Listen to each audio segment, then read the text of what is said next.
So, lots of new players don't have many friends playing the game right now, and guilds are a fantastic way to earn insane amounts of gold, since when you're a guild emissary, you can earn 150% on all the loot you sell. Now, there's only one issue with this, and that's actually getting to guild level 15. Guilds aren't supposed to be a solo endeavor, but I get it, it's hard to round up a number of friends to start grinding guilds to begin with. But not to worry, you're able to level up your guild solo. It will take a bit longer, but it's doable. And that's what I'm going to show you how to do today. The absolute fastest way to level up your guild completely solo. The methods I'll show in this video are new player friendly, with one at the end being not very new player friendly, but it is very fast, so bear with me. If you are looking for more friends to play with, jump into my Discord or join the Twitch. I'm giving away a copy of Sea of Thieves. You can give it to one of your friends. Leveling a guild solo is no easy task, but for the time to rep investment, there is a way to farm it quite easily.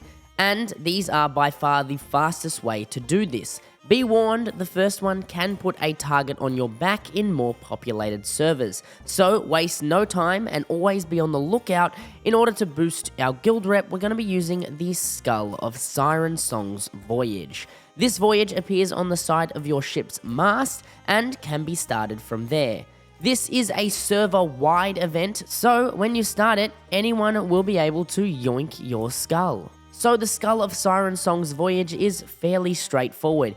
You can rely on it quite well to be started on pretty much any server you jump into. You'll be directed to an island where you'll need to dig up a key. After you've dug up that key, you'll need to go to find the chest that the key actually opens. So off to another nearby island you go.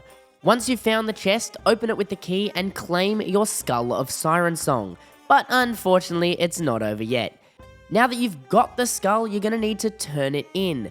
But unfortunately, this isn't a skull you're going to simply turn into your local Order of Souls rep. You're going to need to sell this one to Captain Briggsy, who is randomly placed on an island. You'll know which island you need to go to, as it'll have a giant blue vortex over it.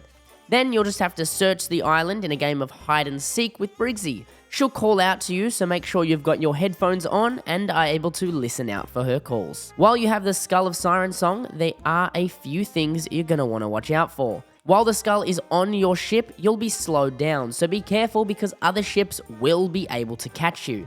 On top of this, when you're on shore, coral skeletons will spawn and try and stop you from handing it in to Briggsy. So make sure you dodge and weave your way through. And once you've sold it to Briggsy, you'll earn yourself a nice 50,000 gold and a good chunk of reputation for your guild. On to the second way. This can be made much more effective if you are flying the Reaper's Mark emissary. Again, this will put a target on your back, however, it can be done without it. This method will take a bit more time and will rely on your naval combat skills a bit more. But you won't have as big a target on your back while completing this event. You're going to want to look for skeleton fleets. These fleets can be seen in the sky by the large ship-shaped cloud. These fleets can drop a nice chunk of loot for all types of companies, and there is an easy way to complete this. You'll want to push yourself up against a rock and anchor your ship there.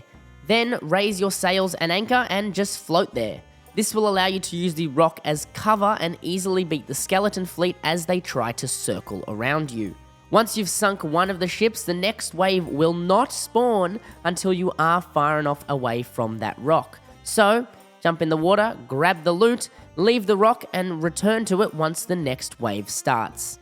If naval isn't your style, you can also try forts. However, this might take a little bit longer and are not as effective as the Skeleton Fleet world events. Now for the final way to raise your guild level solo, I've saved this one for last, because it's not very new player friendly at all. You'll be relying heavily on your PvP skills. You're going to want to run the Hourglass and dive. This is significantly harder than the others, but you can manage to get yourself a 3 to 4 streak. You'll be able to drop your Hourglass for a sizable chunk of guild rep. But even if you do lose fights, you still will earn a small amount of rep, and this will be much easier if you can get at least one crewmate, as sometimes solo Hourglass can be pretty brutal.